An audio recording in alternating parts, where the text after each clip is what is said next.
Good morning, good afternoon, good evening, and welcome along to episode 97 of the Sofamanager Scottish Football Podcast.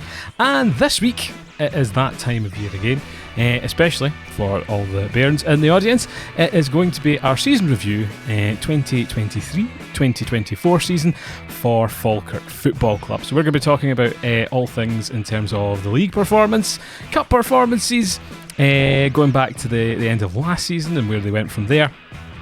Some transfers, some of our favourite moments from the campaign, along with some goals, player moments, and some fan moments as well. So, joining myself, the resident Falkirk pessimist, Paul, we have the longest serving student fan, Andrew, is here this evening. Hello.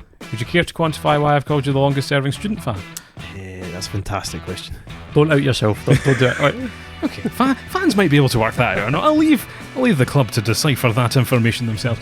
And we're also very privileged to be joined by businessman John. Oh God, this is continuing, isn't it? Oh yes. But businessman John, always a big fan of the journals that are the success of emotional investment.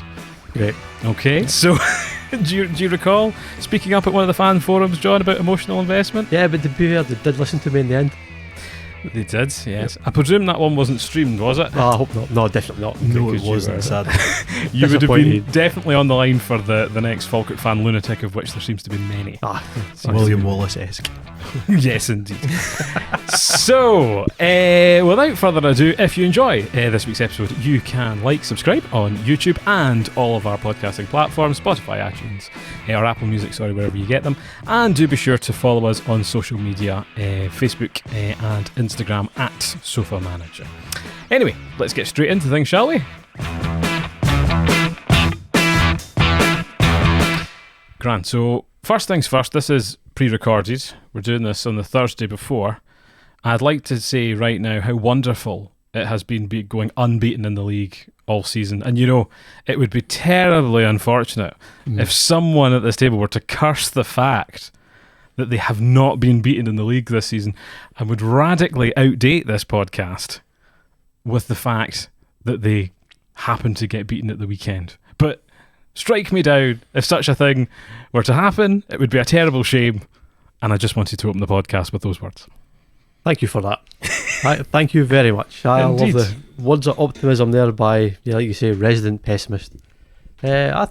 We should win on Saturday, no problem at all. Or a draw would be fine. We'll find out. I think things have been trending downward. Anyway, 35 games unbeaten in the league, that's trending downward. Yeah, but I'm a pessimist. So let's start, because obviously we've been off air for quite some time. Yes. And I didn't realise actually quite how long this stint in League One has been. It's been, what, 5 years. 5 years. Over 4 seasons, is it? It will be, yep. That is wild.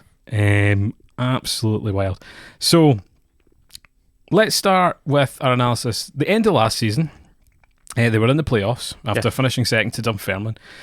Further behind Dunfermline than I remembered. I think it was 67 points Falkirk had to Dunfermline's 81. Yeah, the gap certainly opened up at the end. We fell off a cliff. Indeed. Preparing for the playoffs, perhaps. So, as I recall from the evening in Airdrie, 6-2 was the score, just to remind anybody. It was 6-2, and Airdrie have actually gone on to have a fairly decent season themselves in the Championship. Did you make the full 90 minutes at the Excelsior that night, John? I did last the full 90 minutes. Did you? Yes, I did. Were you there, Andrew, that night? Yeah, I lasted the full 90. You lasted the full 90 as well? Just in case. Fools. I do recall watching the return leg at the Falkirk Stadium, and it was pretty bleak watching, is fair to say. At that point, you really had given up. I mean, the odd thing is the first leg went to 5-2, and it was quite late on, but it did eventually go to 6-2. And at 5-2, the eternal optimist is going, you have a very, very slim chance, but funny things happen in the playoffs. 6-2. Nope. I had to be physically restrained by my dad before I ran on the park to attack Stephen McGinn, which I regret at the moment. I also remember sitting at Airdrie Station waiting to get back into Glasgow, getting a message of friend Laura, saying it just makes you sick to your stomach. I went absolutely apoplectic. Didn't speak to her for 2 months. What? I was so angry. It was a bitterly disappointing time, and it maybe represented one of the lowest points in the club's I suppose it's better than finishing mid-table as they had been in the previous seasons. Yeah, it was a funny season. Looking back on last season and looking at this season, we've done everything Dunfermline did last season, and Hamilton have done everything we did last season. In that bottle of the big games, haven't signed all that well, but still claim to have the best squad in the league. There you go. How did that work out? That's what I would say, is that seems like a distant memory, despite still McGlynn in charge. Yep. There has been more of a change in the playing squad than I sort of remembered from that time. But yeah, it doesn't seem like a Falkirk team of old that we would recognise. There seems to be a totally new spirit and a totally new ethos behind, a totally new momentum behind the side. Andrew, would you agree? Yeah, I think especially seeing them play now, they can finish off games confidently. And then if you go back even further, when they used to try and play the ball out from the back, and it was two centre halves each side. They play about two passes, lose it, and then you're having to save another shot there. So I'm happy that that's no longer the case. Oh, apart from Liam McCann's own goal the other week, but we'll gloss over that part. Well, it's kind of already wrapped up now. So it's probably going to be a good point. Do we want to start with the league campaign? May as well, yeah. I mean, so I kind of went back. I started right back at the beginning of the season. Ignored the League Cup. We'll come back to that. Pessimist Paul still wants to talk about it's not been all singing, dancing, Well, fair. But looking back at the beginning of the season, the league campaign, there was a couple of quite telling results at the start, and you thought, right, we've maybe turned our corner a little bit here. There was Jordan Allen's sort of last gasp winner draw, the equaliser up in Cove to get the draw. That was huge. I mean, again, at that point you're going, Falkirk last season probably wouldn't have done that. Mm-hmm. And then Callum Morrison's absolute screamer at one goal of the season against Montrose to make it 3-2. Falkirk would never have done that. Deflected. Doesn't matter. No chance. That was never deflected. I was right behind it. I think I was deflected. Nah. Is that the one I said that was deflected on the? Was that at the Falkirk Stadium? Yep. Yeah, it was. I think that was deflected. One goal of the season, but it was deflected. It wasn't deflected. I think it was deflected. No, absolutely not. Again, that was a moment where you're going, we've salvaged 3 points. Last gasp, brilliant. And then there was sort of Brad Spencer's 88th minute winner against Stirling Albion away. When I was in Germany, sitting in Duisburg, frantically checking the scores. Well, I should have been paying attention to the game. I'd actually paid to fly over to Germany to watch. I was more interested in the Falkirk result. There you go. And it just kind of snowballed from there, and you sort of more and more results, and you're thinking, yeah, this is going to happen. Like, we're going to win the league. Particularly after the Hamilton away game in December, I thought, right, this is it. We really are on our way. But to go unbeaten, like that's incredible. Or at the moment, it's incredible. Touch wood. I can't wait. Or to go 35 games unbeaten, that's incredible. But, yeah, I think it'll probably be all right. Yeah, definitely. I agree with all that in terms of, they haven't, in the last few seasons, they've not beaten their closest competitors.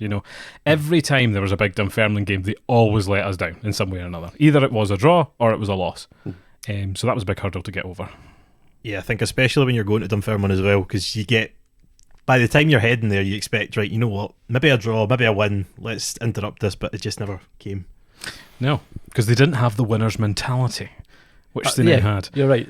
There's a bit more kind of know-how, bit experience in that team now. They've played either at this level or have been very kind of good and competent in the championship. I mean, you cannot criticise John McGlynn's recruitment at all throughout the whole of this season, both in the summer and in January. It's been almost perfect.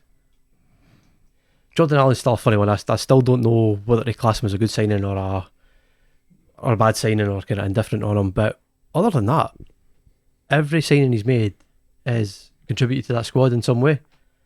That it's perfect. No other way to describe it. I'm in love with the man. But this is still the guy that managed them to a 6-2 loss against Airdrie. Let's not forget that. But yeah, lost a few faces over the summer. Last season, I remember, Kai Kennedy, for example, was kind of a big part of the team last season. Yep. You would not even, remember that probably going ahead now. It was definitely good to keep a hold of Callum Morrison, who definitely seems to be, and hopefully continues to be one of the star men, but has been, built on around that as well. And as we saw, sort of team of the season is essentially Falkirk through and through, isn't it? Yeah, I mean, 10 out of 11, can't go wrong. I'm sure Andrew will disagree about the Ruben Burrell getting included. I'll not disagree, because he's got more goals, and they kind of had to put someone else in. But again, it just comes down to stats mainly when you really sort of look at that, and especially with Falkirk and stuff like that, the amount of goals, the amount of clean sheets as well. But I think the goalkeeper was a sort of toss up for me between Hogarth and Long. But I think I don't know. I mean, they both made mistakes at points, but at the same time, we've got here, so it's happy days. This is it, and I think when we do eventually kind of look on to next season, that's the critical bit to get right going into the new campaign in the Championship.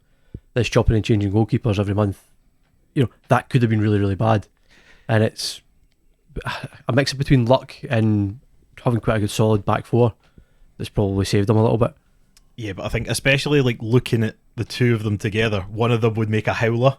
Then they get swapped out, and the other goalkeeper would be fine, and then another howler, and then they get swapped, and it was back and forth. But I think we've never. When was the last time we sort of had two goalkeepers, both pretty competent, and you're just like either can start?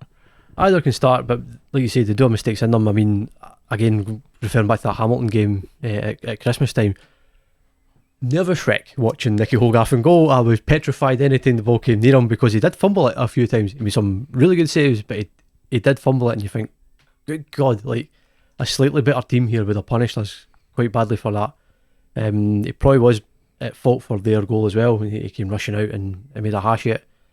But then you can look at Sam Long, who, if I remember right, it was a Dundee United Challenge Cup game, had the ball kind of dinked over him from distance, and you're like, well, okay, we don't have a very tall goalkeeper, do we? And just started to bring out little bits. It's just, you're looking for flaws with what was actually otherwise like a really good season, and they've had great seasons, each of them, and they're young goalkeepers as well, so these kind of things will happen. But I think if you had given particularly Hogarth a longer run in the team, I think you would have seen him get more confident and improve more than what he probably has done over the season. I think if you compare it to, would you say he was better the first time round when he came on loan? Yes, because I think the first time round he did seem very, very solid, but I don't know if it was just maybe a bit of nerves or something like that. But I had to go back in case we had signed like the other brother, because there's two Hogarth. There's Jay Hogarth and there's Nicky Hogarth, who are both goalkeepers. Oh. I had to go back and go, like, have we signed the right one here? That wouldn't be the first time in the past something like that's happened. Yeah, like I say, like, we're finding flaws in what was otherwise almost a perfect, or was a perfect season. Like, get to it later when we talk about the cup campaigns. Yeah, no, definitely. It wasn't, as we say, plain sailing all the way through. They have led the league for the vast majority. There has been, I think, 3 or 4 match days that they have either been like second or third, behind presumably Hamilton. I think Stirling for a while were up there, which is now polar opposite ends of the table. But yeah, the start of the season took a wee while to kind of get going to the rhythm. But I think I thought they had more draws. They've only had like 8 draws or something this season, which to me felt like more. And as you say, sort of digging out the sort of last minute winners and things like that. So what do you think were the turning points or the memorable moments in this season? I think the main one is definitely Hamilton away. Hamilton. Was that 3-0? 2-0? 2-1? 3-1. 3-1. Yep. But it was just the way that they played on that day, because a lot of the times where we go into those games, it's physical from the get-go and they don't sometimes show up. But I think with that, because especially with like the Falkirk fans behind them and stuff like that, it wasn't dominant, but I think, was it Calvin Miller that scored the screamer? No, it was not long after they had equalised. It was 3 or 4 minutes after it. He scored just from the edge of the box. Yep. Nice kind of shot, just pending away for the goalkeeper. It's brilliant. And then the third, which really kind of sealed the deal, sort of last 10 minutes into the game, 8 minutes in, was it Morrison? Sort of released down the kind of right hand side, great cross ball. Oh no, he took the shot. Sorry, I'm mistaken. He takes the shot, 3-1. Bedlam. Absolute bedlam in the way, and it was class. That was a huge pivotal moment that we've finally conquered a team who is challenging us. We haven't done that in like literally years. Like, you know. That was amazing. But I would still go back to the first couple of games of the season, particularly that Cove away game, where as you mentioned, the League Cup campaign was shaky. I thought they were actually a bit unlucky not to go through there, because they got good results against, like, they beat Partick on penalties, who ultimately went through. Yep. We'll get to later. Beaten off Dundee United by, that was a howler of a goal, passing it about at the back. But that, if we had lost that game at that beginning of the season, the whole mood and the whole atmosphere, which now exists, would never have happened. Like, so maybe Jordan Allen was a good signing. But, it's just one of these things that moment kept a bit of momentum going, and it just kind of built from there. And same thing again, really. Callum Morrison's goal against Montrose builds that momentum even further, and it just carried on. It's the own goal off the Montrose player. No, I'm telling you, he scores from 30 yards. No, the Montrose player deflects it from 24 yards. He fucking hits the pals. I'm going to watch that back. I'm going to find a screen grab of it, definitely just nicking off a sock or something like that. Nah, I'm not having it. What were your memorable moments then, Andrew, from this season? I think one of the more memorable ones was probably Edinburgh City, when they'd lost all the money and stuff like that. And then but the thing is, Still going to beat them. Well, this was an interesting thing, because we had to wait until late to draw that game. Yes. And that's the sort of thing that could totally derail the season from there. Don't get me wrong, Edinburgh City at the time we should have beat them easily on paper, but on the day we weren't. But then they just kept going and going and going, and we got the result, which we don't usually get. Because in previous seasons they would have went hiding and stuff like that, too much moaning, and then it would have just been a case of we're in trouble here. But I think with the momentum, especially with that, Hamilton just couldn't really catch. And I think when they're watching those results and we win and win and win and draw, then it just piles on the pressure. Definitely. I think that Edinburgh City game was Darren and my friend Gary. Hey. I think they were there, weren't they? That one. It was Gary, myself, the one in January. There's too many. Too many. You got too many friends. That's the problem. So many friends, but Gary's my best friend. So Gary's my best friend. Rectified. If you'd been listening to last week's episode on the Sofamanager Scottish Football Podcast, I mean, in terms of my experience of them this season, I'm a little bit less well versed than the two of you, as you can probably tell by my lack of input, negativity, and waffling. Yeah, it's not waffling per se. I have concrete evidence that Callum Morrison's goal was a deflection.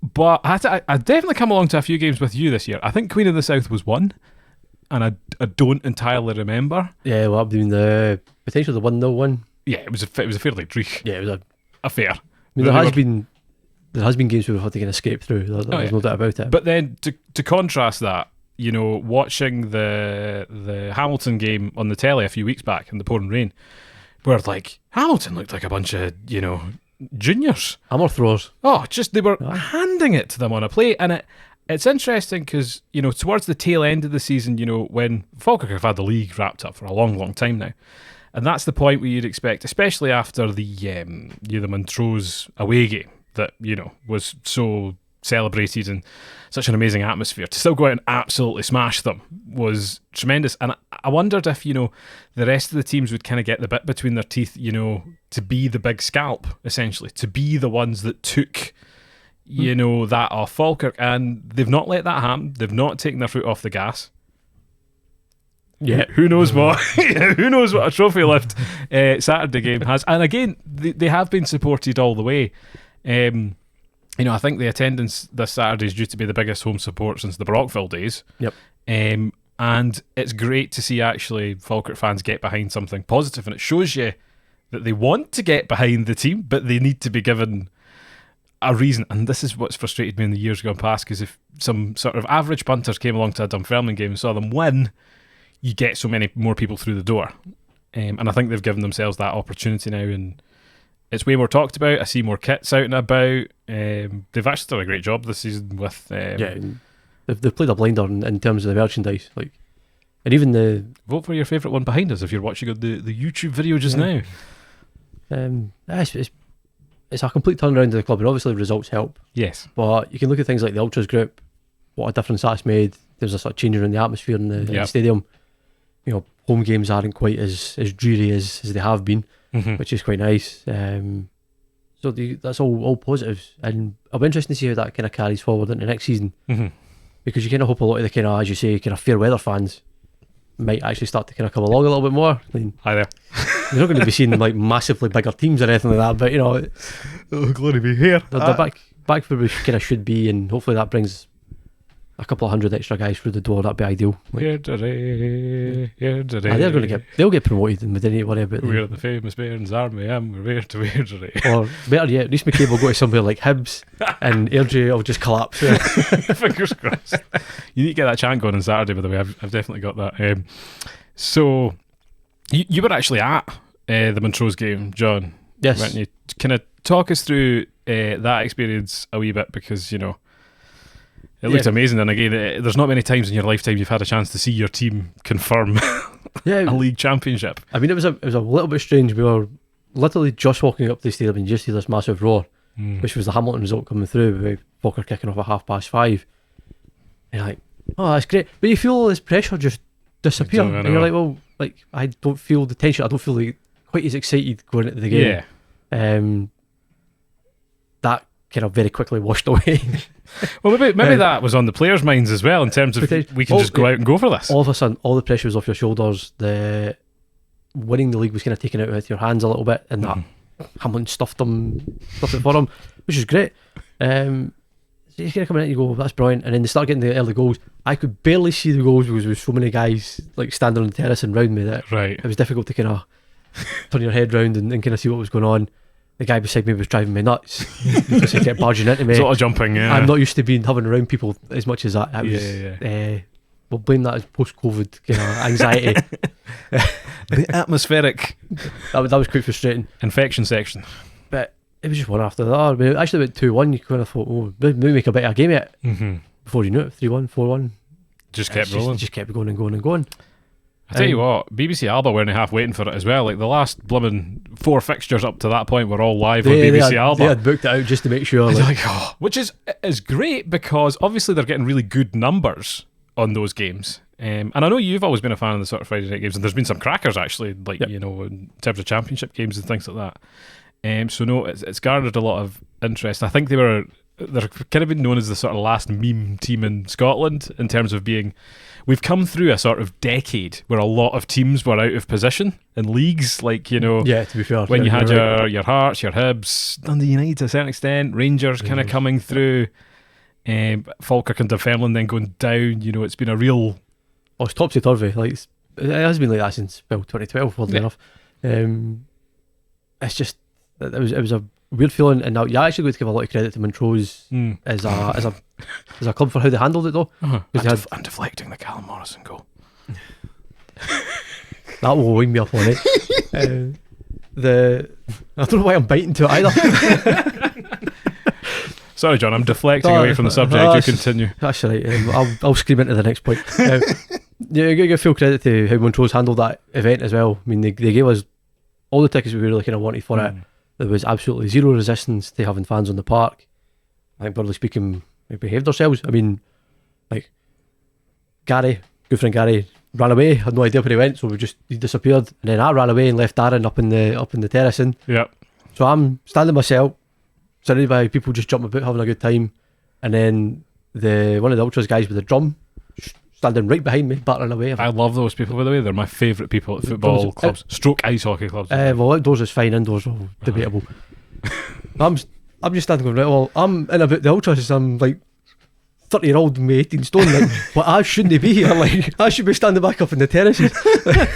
So, you just get caught up in the moment, you get swept away with it. It was brilliant. You just jump about, and then Gary appeared out of nowhere, and a boy popping off with a flare, and I was magic, and that'll stick away forever. And like, I mean, the drive back home was a bit interesting with getting lost in Dundee, which was a bit unusual, but like I say, that is something that'll be there forever. Like, it's the first time I've actually stepped on a pitch as an invasion. Probably since the last day of Brockville. I remember running the park at Brockville, and that's been it. I've never actually ventured onto the park before, so that was a first. I mean, you did it as a mascot. I did it as a mascot for the first game. That was Montrose as well. Really? Yeah. Funny that, isn't it? Back in the good old days. I feel like this is a Montrose season review. The Mighty Mo podcast. Yeah, we've exclusively talked about Falkirk against Montrose all the time. Andrew, sadly you weren't at Montrose. I was watching it on my phone in Wetherspoons in the airport. Ah, classy. And then as I was getting on the flight, this was when I think we're about 3 or 4 minutes away from full time, so I was just waiting to see, is the other pitch invasion? Obviously the answer was going to be yes, but I can't miss this. But I mean, I was sad not to be there, but again, I was going to Paris, so I couldn't really help it, but I could still see it. But fortunately, Andrew, you did manage to go and see them against Annan Athletic. But last weekend, man oh man alive, was that exciting. I genuinely think Annan are probably the best team I've seen in the last 5 minutes of football. Okay. But I mean that in like a League One sense. I was about to say I don't have any statistics to back them up there. But if you think about it, then the Hamilton game, did they score 2 really late on? I believe they did, And then again against us, there was chances for us to put the game to bed, but we just couldn't find it. Subbed off the 3 best players, and then it just kind of went flat. But I think, especially just watching them for like the last 10 minutes, what formation they were playing, I've got no idea. Because it was just chopping and changing. They appeared to have 5 at the back, and then like a striker and someone in behind them, and then I don't know what the midfield was doing. And then you also had Willie Gibson, who was playing centre back, I think. So him play at Stennismuir back in the day when I was the cameraman for the highlights. They actually wanted me to come in one week to interview him because it was a big signing. Unfortunately, they cancelled like 3 times. At which point I then pretended to have a parents' night because I was like, I don't know who this man is. I'm not coming in to interview him, and like I can't be bothered. He's like one of the angriest men in Scottish football. I don't know. Oddly enough, thinking about it, Willie Gibson must have been one of the last Falkirk players to lift a trophy because he was in that Ramsden's Cup Was he? final team. Aye. There you go. Well, he scored 2 penalties. I mean, I only saw one of them because again, I was in the corner behind people, and it was quite difficult to see. What, at Annan? Yeah, but I mean, I got a half an hour of sun. I liked it. I went there. Good dose of vitamin D. Huh? Again, I went there with Stennismuir. I thought it was very nice. They did put me like 3/4 away along the stand, so if you do look at the Stennismuir highlights from I think 3 years ago, it's a bit of an awkward angle. Again, ironically, if you look at my footballing career, I gave up with Falkirk once they were relegated from the Championship. Did I come back for League One? I think I came back for one League One season and then packed it in. Then I went to Stennismuir to become their cameraman, and again, 3 years down the line, look at the success. So if I'd just stuck these clubs out for a few more years, look what you could have been celebrating there. So in terms of the league campaign, successful, wins all over the shop, great goals, some by Falkirk players, some not by Falkirk players. Looking forward to next season, before we come back to the sort of cup performances and some other bits and bobs from this season, what are your expectations next season? Okay, just as things stand just now, we'll talk about if there's anything that could be added or anything that's likely to be taken away in the summer. But what would your expectations be for them next season? I'll let you go first. I genuinely think we will start off either, and you know what, we'll start off strong, because I think, especially watching them against Dundee United this year, the fact is Dundee United weren't fully at it, but they still won the league, and they've played against teams where they weren't fully at it and they still beat them. So if we can beat them with the team we've got, and we've retained the majority of them for next year, and then you can build on that, I think maybe we could nick the playoffs. I don't think we'll win it, but I think we could maybe nick the playoffs. Bold predictions there. That's a bold prediction. That is pretty bullshit. They are pretty confident, right, John? What are you saying? So I would echo most of that. Actually, I think we will have a strong start, and based purely on the fact of how well we did against Championship teams during the cup games. I mean, beat Ayr United away, beat Queen's Park at home, beat Dundee United at home, drew with Partick Thistle away, albeit right at the very start of the season. These all point to quite good signs. There are gaping holes in that team that need to be filled with slightly better players. Goalkeeper being one of them. We need to sign another centre back. We need to get a decent midfielder in there who's a bit more physical. But beyond that, I mean, there's only 3 players really, and that would improve what's already there. As you say, the core of the squad's all to hand. Like, I think having a lot of them kind of signed up, there's good continuity going into next season. Mid-table is what we should kind of expect. You don't want to be dragged back into a relegation thing. That just undoes everything that's happened this season. Pushing for the playoffs is a wee bit optimistic, but yeah, this is probably the most evenly fielded championship there's been in a long, long time. If Livingston come down, which they will, they'll be in an absolute mess. Will Wraith Rovers be the same kind of team that they are now? Maybe not. Depends if Ian Murray stays. Airdrie, you would imagine, might start to tail off a little bit. then you've got like ourselves, Dunfermline, Partick if they stay down, Ayr United. These are all teams of a similar size, and it only takes a couple of results, a wee bit of run of form, and you start to really kind of push yourself up that league. It's going to be really fascinating, and a really tight league. Whoever wins it will only win it by a couple of points. I think especially with Ayr United as well, when we played them this season, they were on form at that time. Were they on form when they played us? Possibly not, but again, we beat them when they were on a good run of form. So I think that shows signs for next season that this group of players, fingers crossed we don't get any major injuries, because I think especially currently the centre-back might be a gaping hole for Saturday, but again, as long as they get over the line, that's the sort of main... There's a lot of interesting comparisons. You mentioned Dunfermline always seemed to be the sort of sketch of what Falkirk looked like in 2 or 3 years' time, or vice versa. It'd be disappointing. I think they've been disappointing, or they'll probably be disappointed in where they are this season, especially compared to Wraith Rovers. And that is a team you definitely want to emulate. Again, a club with a fantastic sort of setup and a fantastic spirit and fantastic momentum behind them, but they have fallen off at the key and crucial moment. They have. They've kind of done what we did a number of seasons ago when we were in their position. I mean, the Dunfermline comparison and talking about injury crises is exactly the scenario that you want to avoid next season. They actually have quite a reasonably good squad, and if they had kept a lot of their good players fit for the whole season, they would be nowhere near the position they are just now. And that's the difference. That's the difference between having a great season and doing a Wraith, because most of their players have stayed fit the whole season. And what's actually happened to Dunfermline. And because we've got a plastic pitch, we can't get the hoses out at Christmas time and absolutely destroy the park and get all the games postponed. So, we're kind of hamstrung in that regard. But even just watching them last season compared to watching Falkirk this season, they were very strong from set pieces. Yes. I think that was their area where they won the league, especially. But we, this year, have played better football than I've seen for many years. We play incredibly good football when we can certainly pass it around teams, and we can run them into the ground, which has been a massive help this season because most of the teams are part-time. So in terms of fitness, in terms of having the 5 subs, which is something we never really touched on, is the fact that we can change out our entire front 4, and it's probably not quite as good, but it's almost as good. And we can do that 65, 70 minutes in and just keep that pressure and keep that momentum going, which has been a huge benefit this season. The fact that you can swap out Morrison, Nesbitt, Miller, bring in Aguiman, Ethan Ross, and say if Dante is number 10 or someone else is number 10, Gary Oliver, loads of number 10s. The more the merrier. We're just able to kind of just keep that, keep the same formation in place. You got a lot of depth, a lot of continuity, a lot of depth, which is really kind of seen us over the line. Whether that system continues to work in the Championship, I'm not too sure, because you still need the quality to kind of keep up with that. So that's the challenge, and it's the unknown every season.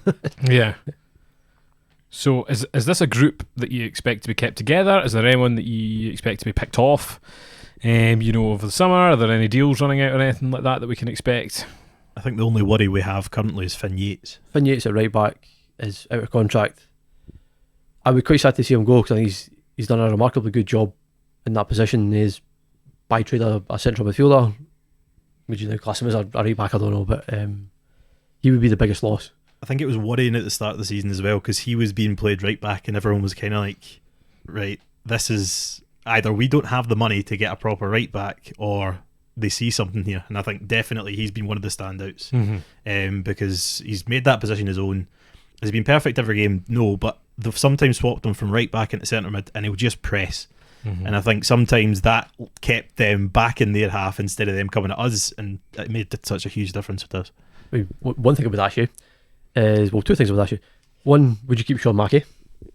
I think I quite like his last ditch challenges, but he's in for a red card every now and again. We still have the Hibs one that's probably on a poster somewhere.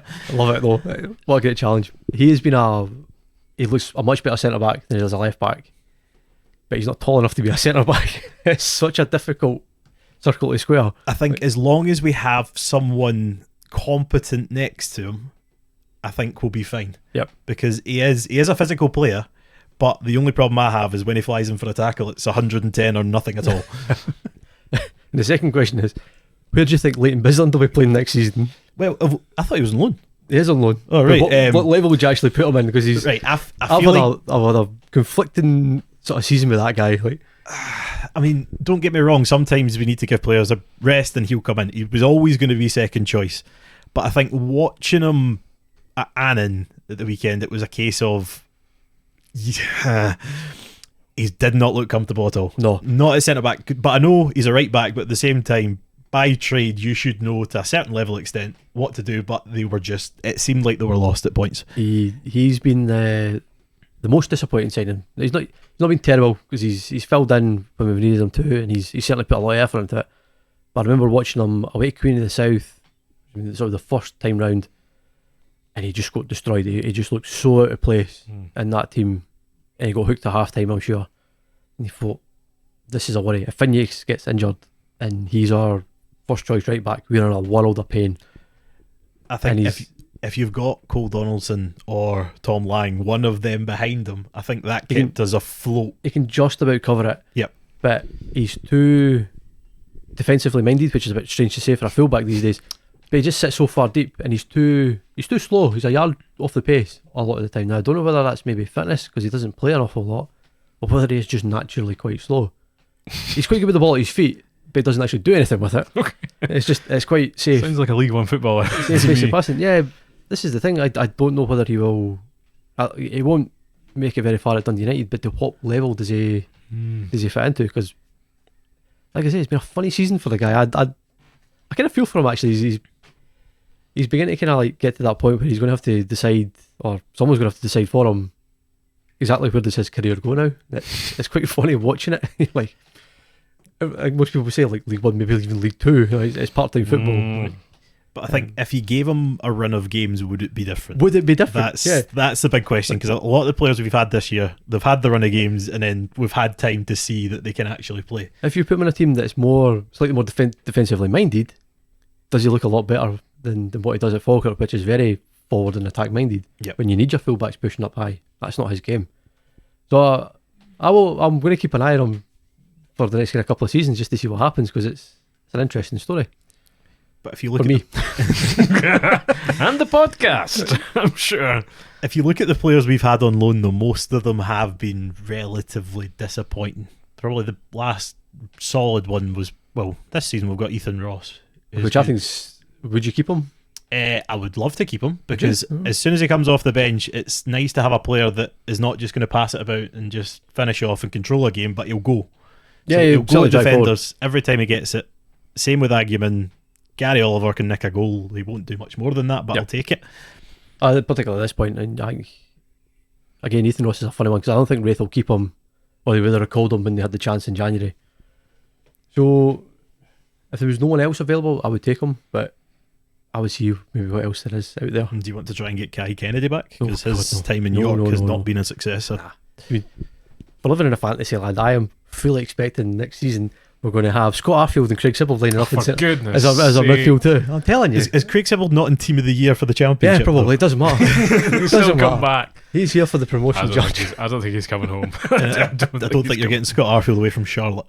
Well, he has said on multiple podcasts that he'd love to come back and finish his career at Falkirk. So, but the problem is that could be fantastic. It would be brilliant to sign him and stuff like that. But is it a case of he'll have no legs and then? Yes, it's not really worked in recent times, has it? Like was it Blair Alston came back? Alston came back, didn't work out at all. I don't think that was necessarily his fault though. No, it was a terrible team. Like, and then you had the fullback that plays with Hearts for like a season during the COVID days as well. No, fullback for Hearts. We've never seen Kingsley. I thought he played for did he not during COVID? He trained with us. Oh, I thought he trained with us when he came back up for Swansea. I'm sure he played. No, honestly, he might have played in behind closed doors or maybe a friendly. But I've sworn he played. He never played any games. Maybe that was Alston then. Alston certainly signed for that season, which was a bit of a disaster. It would be interesting to see if Arfield did come back. It would probably be January, I think, because the MLS runs during the summer, so it won't be. It's not signed tomorrow. That's been a long time since he's put on a Falkirk jersey. Like, that is quite the journey. To. It's nice he wants to do it though. Yes, definitely. Much like it's like Messi and Newell's old boys, isn't it? True. It's the same sort of caveat. Oh well, good dream signing to have there as well. And being pessimist, Paul, about Falkirk as I am, Cup games. Cup games, forget yes.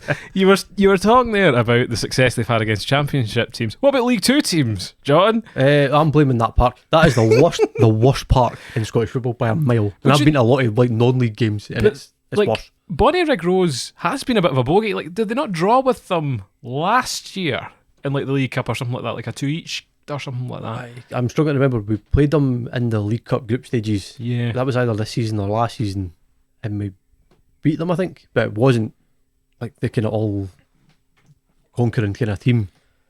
It's just a really awful place to go and like play football. Like as a spectator, it's fine. Bonnyrig's actually quite a nice wee setup. It's a great social club as well.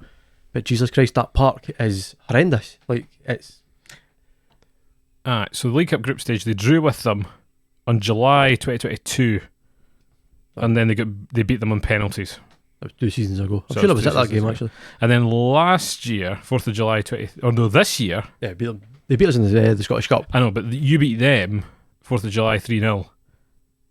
Oh no, was that a friendly? Oh, that was a friendly.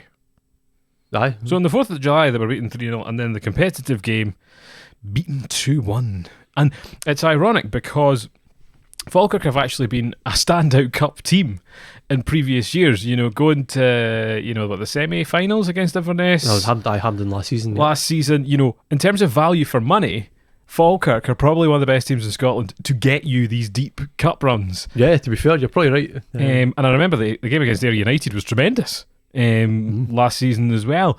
And this season, I feel like the memo went out and said, right, lads, we've had some good times with the cup runs. We don't care anymore, right? Ditch the cup runs. We don't care anymore. The league, okay? But no, the league. That's what you're doing. Still a bit disappointed in the Challenge Cup as well. That TNS game was, you know... That was really frustrating. I focus on the Scottish Cup first. Yes.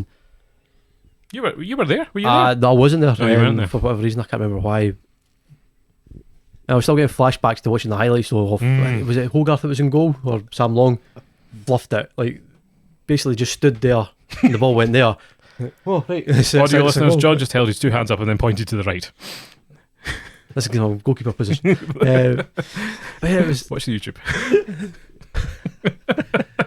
Sorry, John, what do goalkeepers do again? Show me that. Oh, right, thank you. That way. Very good. Yeah, it was a poor way to kind of lose that game. Yeah. I mean, like, the park never helped. I'm going to put that in there. That park is a joke. Get your excuses in early. There must be like a 20-foot kind of like difference between like one side and the other side. It doesn't even like kind of run like vertically, like kind of like goal to goal. Oh, it's like a side left to side. right as well. It just runs in the hill. It's like it's ready to kind of just fall away into like onto the bypass. Like, Especially at half time. Stop your warning. I'm sure they might actually have a grant for this summer to try and fix that a little bit. All right. I'm sure I was reading that, so you know maybe they'll get better. I don't know. Just for Falkirk to help them out in their cup fixtures. Just so we can actually maybe beat them for once. You can tell I got a lot of stick at work for this, so I'm really digging in. Quite right. I'm really digging in. The 2 boys for Bonnyrigg gave me Could be a worse. hard one. Your team could have beat my Darvel, John, but anyway. Aye, well. Now we comfortably beat them. Don't need to worry about that. Thank goodness. Yeah. Thank goodness. But that deals with the kind of Scottish Cup, I suppose. Challenge Cup, that TNS game, I don't know if you were there, Andrew, but I felt really frustrated coming out of it that we never gave it Full. everything that we should have gave it. Like, I mean, that really... Was it was Airdrie in the final, wasn't it? You know? it would have been, we would have played Wraith. Would have played? No. Yes, we would have played Airdrie. Yep. Aye, so that was a trophy on the table, you know. Now there has been a trophy still there, and again the league focus had to have been there, but that ended up being quite a charged games, you know, with like the sort of fan stuff that happened after and things like that, like, you know. And again, you don't want to give anyone bragging rights. Thank goodness Airdrie did prevail, by the way, because I feel like we would have had to send our best team to Wales next season to play in their Challenge Cup, which would have been total misery. Funny enough, I heard a story the other day about a friend of one of my colleagues is in a motorcycle gang in South Wales, and I was like, you know, like Sons of Anarchy style, and I was like, this is news to me. Why? And there's like, it's a full like cult thing. Apparently, one in Scotland called the Blue Angels, by the way. That's quite. Is that it's a Glasgow gang? It's quite nefarious. Yeah. So for all your nefarious needs, apparently. I can't remember if it was the iPlayer or Well, they got a documentary. Yeah, I'm sure Was there is. I've seen clips of it. Tremendous. It looks scary. Like, Rough. and it's, Well, I've got a scooter, guys. So if anyone's, I actually don't have a scooter. just jump on your Vespa and just Yeah, exactly. I wish I had a scooter. I don't have a scooter. Yeah. So Bunnyrig game disappointing. TNS game disappointing. A bit unlucky in the League Cup group stages. I mean, Partick Thistle were the ones to go out of the group, weren't they? Because Dundee United didn't have a tremendous campaign in the group stage, and Falkirk either won or drew all their games, getting beat by Dundee United, but it still wasn't enough. So, Yep. you know, shame for that. But as we say, there must have been a conversation at some point saying the league has to be our focus. I think it's better than now that we don't need to say in a season that we almost won something, because I think it's been a case of almost every year there has been a case where we almost won this, we almost got there, but now we've actually got something. So I think in hindsight it's better that we went out of both of them. I mean, the TNS game seemed a bit lacklustre at points, but overall we've got the league, so it's about time. That's a good name for the podcast, actually. Yeah. It's about time. And it was a deflection. That'll be A goal's a goal. I mean, I still think that there was something to be had in that TNS game, which maybe they put the kind of icing on the cake. But then it might have been a distraction, as was the Scottish Cup semi-final last season. So it's double, you know. And it wouldn't have been at the Falkirk Stadium, unfortunately. It would have been somewhere else. But God, they would have played it. So, but if they had been playing Airdrie, that was either getting played at Motherwell I was about or, to say Fir Park or or Livingston or something somewhere like that. So dodged a bullet. Yes. So Cup, more to be desired for next year. Hopefully we'll see how it goes. But still some success had there. So I think it's probably a good time now to probably dish out some awards, shall we say? Yeah, if you want to look at it that way. Yeah. Goal of the season, Andrew. Callum Morrison's wonderful knuckleball. That Jesus deflected lines. I'd either say Pretty sure that's not the name of the Montrose player there, John. Oh, Jesus, sorry. Just saying. I'm also entirely sure that Montrose don't have a player called They have Jesus. a Brazilian no, they player. have a Brazilian. Goodness I think he sake. used to play Machado. with Elgin as well, because he got sent off against us. Yeah. Or was it an own goal? He scored their own goal quite Yep. early in the season. Nah. The Blue Brazil. Was it Freddie Machado or something like that? his Yes. name was? Like, So his career's been really interesting, to say the least. I'm sure there's a lot of people tuned in from Sao Oh, Paulo yeah. and You never know. Brasilia and Rio de Janeiro. Okay, player of the season. Who would you give it to? so everyone's giving it to Callum Morrison, which I absolutely understand. I and don't think you can. you can't not, It's the easiest. but there is honourable mentions. If you take him out of the equation Mm-hmm. entirely, Yep. then it becomes a bit more of a debate, I suppose. For me, it's Brad Spencer. I think he's just been absolutely transformative for that team in terms of what he's done in the midfield. Like, we would be nowhere near as good as we are if he hadn't played the amount of games that he did and performed the way he's done. I mean, he's played 40 games, total appearances, 37 starts.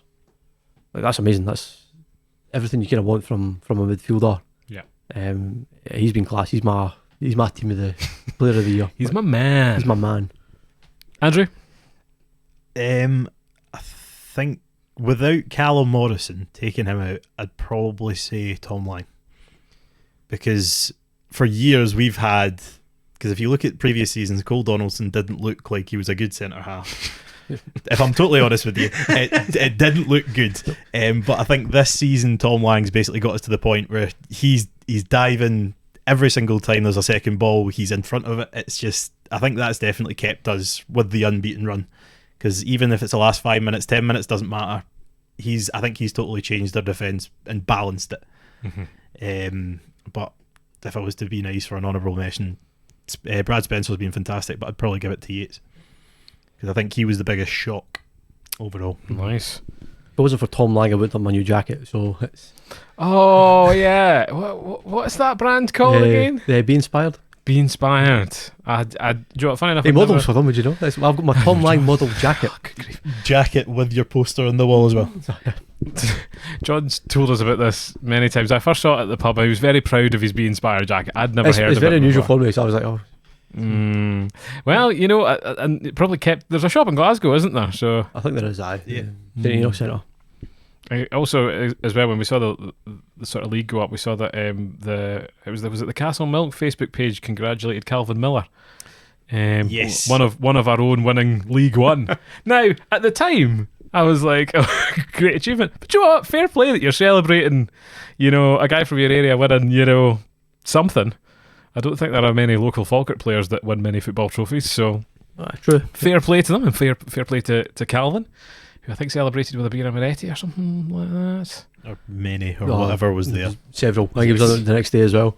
They say they're doing like a salted version of one of those. It's either a beer and Moretti or a Peroni that's got a little bit of sea salt in it. Apparently it's supposed to be more refreshing. Yes. Yeah. I fancy giving it a go. It sounds refreshing, as we say. Right, so there's our players of the year. What's been your kit of the season? Because one thing Falkirk have adopted this year is, You've got home, away, heritage. Which is this one. And the white retro one. white retro one. Well, wait, I don't think we can count that. I never wore it, but I'm counting it. So did you buy the bizarre one? I don't know if that's how you say it. So you bought the retro kit, did you? I bought the white retro kit. I bought the Brockville kind of jacket. Is that the one that looks like the sort of Budvar sponsorship, but it's actually got something else? Yeah, so it's got like Brockville. They were quite smart. I saw them in the club shop. Quite liked them. Got the kind of fleece for that. I got the heritage top and I've got the home top, and I'm trying to order the away top as well. Oh, you not got it yet? No, not yet. Ooh. He's trying to get it on discount. I'll wait for the sales. I'm not overly precious about it, but so you didn't get this limited edition final day I gold trimmed? I wasn't going to mention it too much, but that kind of stuff's a little bit kind of cringy. I mean, it's League One, it's not the Championship or Premiership. Support a hockey team, John. See how many special editions they throw out. Like, it's amazing. How many do you have, Andrew, for the Glasgow Clan? What, the special edition ones? Yeah. Like 3? 3. Yeah. It's a bit much. Yeah.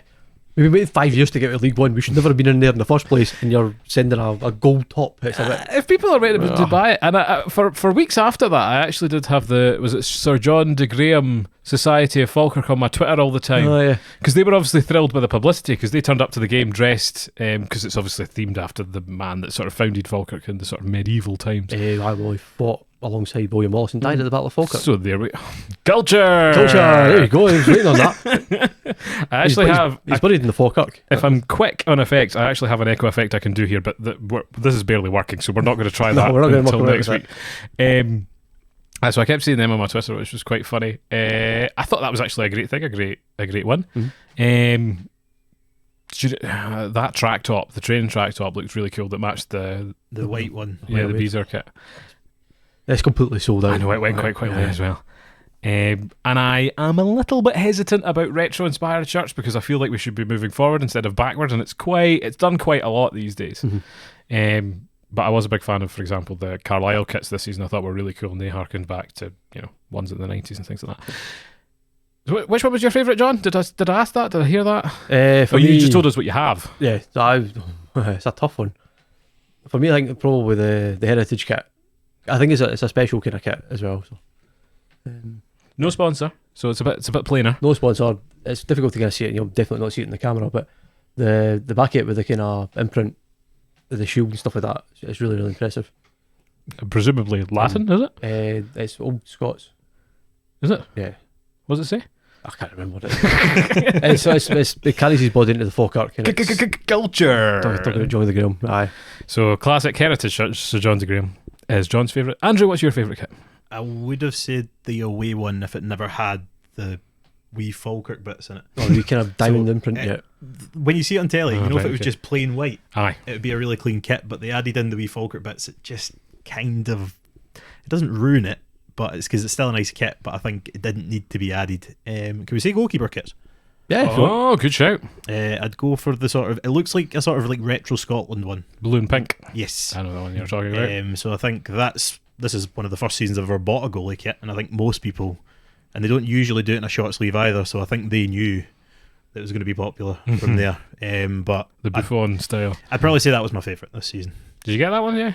Yep. You do have that one. Oh, okay. Yeah. The only kit I don't have this season is the light blue goalie top.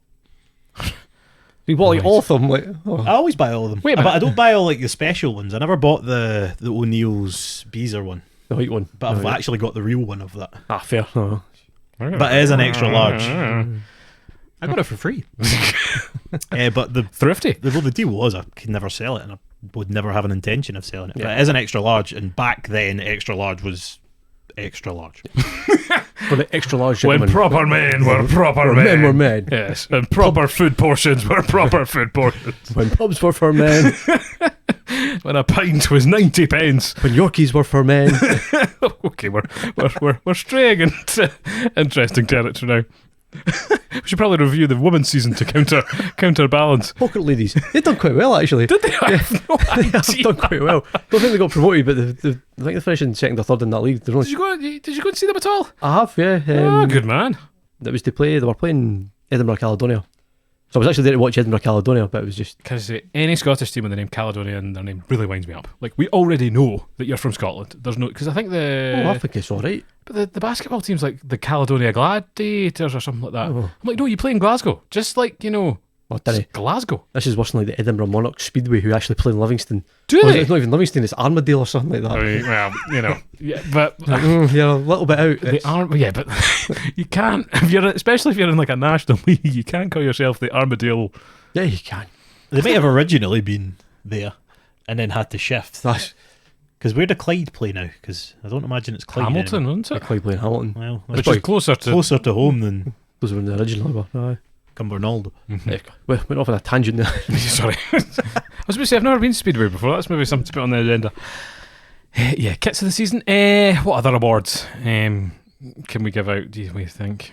What would you go for in terms of the best away day you've been to this season? I mean, I'm going to keep going back to it. It'll probably be Hamilton. Hamilton away. It would have been Montrose. it really would have been Bath. Was there any other teams? Who have we not mentioned? Like, well, there's so many. Well, you've got Queen of the South, who it's all right. They were staying up late playing their Xboxes, PlayStations, whatnot. Only team mentioned in the Bible. Yes, That's been found to be false. It has. a real historian here. It really has been found to be Well, false. I saw some TikTok on the what's the main street in Glasgow, Buchanan Street. Galilee where FC and stuff like that. they were quizzing. It was the Galilee FC, but they were quizzing people, and that was one of the facts. They were also asking. There was a team that only had a certain letter in their name, and I'm sure it was like St Johnston or something like that. It's only to be. It must be a Jai. It must be- be a Jai. But again, that if it's in the UK, J, John, you're not English, goodness sake. Jai, J. J. John, not Jan. Like,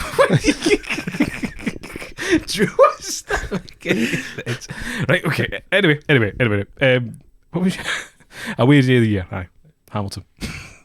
I would say the second time at Hamilton, Yep. when we'd already won the league, was just tremendous. Mm. Like that was one of the best away days. Montrose away was really good for the occasion, but for atmosphere and really getting it up, Hamilton, that was tremendous. Like, it was bizarre as well. I can't believe I mentioned this earlier.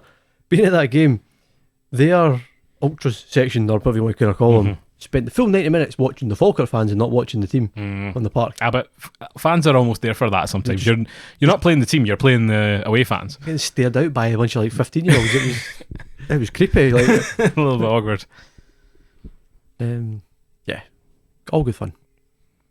Well, your League One team of the season that wasn't Falkirk. Oh, good question. Montrose is who I nominate. Yeah, to be fair, Montrose have a good season. I think we can say probably Hamilton didn't really provide the competition that they might have expected to bring. Well, for having like the best squad in the league, I think they've been pretty poor. Yeah. So that's So who do you think who punched above their weight? punched all the way. I would hesitate to say probably Kelty. Oh, maybe it is actually Montrose and we're just going down the field. Or actually, it's Alloa. It is Alloa. It just is. Yeah. Well, they were kind of on the brink for a wee while, weren't they? We've demolished them every time we've played them, but in terms of playing the rest of the teams, they've been on great form recently. Touch wood. It's a foregone conclusion. A 4-0 gone conclusion, John. Did you say that? No. It's really made me sick to my stomach. I can't wait for this result to come through on Saturday and totally void the vast majority of this podcast. Hate to be a Falkirk fan. That was old Man United one against Arsenal. I think Alloa, to be fair, we've given them a good doing the last couple of times we've played them, but they have performed really well against the other teams around them, and they are rightly where they are in the league. I wouldn't really fancy playing them in the playoffs. No. I think they'll give Hamilton a really good go. If they get past Hamilton, we're probably potentially looking at Inverness against Montrose. Right. You would probably expect Inverness to just about get past that. So are Those two, that's a really, really interesting matchup. is it Arbroath that are in the automatic down? So they're automatically relegated. Right, Yep. okay. That's a shame, they've had a good run. Yeah, never mind. Bit of a fairy tale. Oh well. It would have been great to see. Well, do you know what? Funny enough, when I was listening through these old reviews, I Do Want to Be Beside the Seaside was the tune. Because when they got would have been relegated. relegated. Yeah. Fortunately, it kind of changed a bit with the likes Peterhead kind of going down, and I suppose Cover in League One, aren't they? Well, yep. They're kind of on a They've had downward a trend. poor season. Well, they were there or thereabouts at the start, and then we were kind of, this is going to be a 3-horse race, but then they just sort of fell off. But I think one team that surprised me was probably Stirling for about half the season. But don't get me wrong, they totally fell off, but they were punching above their weight for a decent period of time, which you wouldn't expect. But I think you could really see the difference, because it was a case of when we played them on night games during the week, we hammered them. Because it was just a case of, you can see the difference between us being full-time, them being part-time. Right, okay. And then I think one of my friends one of the players works at the same place as him, but the manager is a Falkirk fan. So on that day, he had their centre half doing all the heavy lifting all day, constantly, just to make sure he was tired for the game. That is not cool. But the thing, if you had the opportunity to do it, no, then, you would not do that. But yes, then you would. We've not had it in so long that it's a case of anything you can do to terrible. help. That's terrible. That is teamwork. That is the 12th man right there. Teamwork. That is not teamwork at all. Oh dear, horrible people out there. Oh well, that manager won Falkirk the league then, apparently. Good on him. Good man. Oh, they're the verdict. Well, I think that'll about round us off then. Yeah, I think that ties up for us. Perfect. Well, it's been an absolute pleasure. Thank you for joining us, Andrew. It's been a pleasure. Hopefully upgrading from student next year. And thank you very much for joining us, businessman John. That's all right. Emotional investment finally paid off. I'll send you my invoice. Yes, for you and the club. And thank you very much for listening from myself, Paul. Do stay tuned. Next week we will probably be starting to sort of preview Euros and things like that. Potentially, we'll have all the Scottish Premiership stuff to look at. Yeah, we'll be able to, have a greater review of some other things as well. If you have enjoyed this podcast, leave a like and subscribe. It helps us out a lot. And do remember to follow us on our social media platforms, Facebook, Instagram, @Sofamanager, wherever you get your podcasts, and YouTube as well. So, we hope you've had a great season, and here's to season 2024 and 2025. Bye-bye. Bye.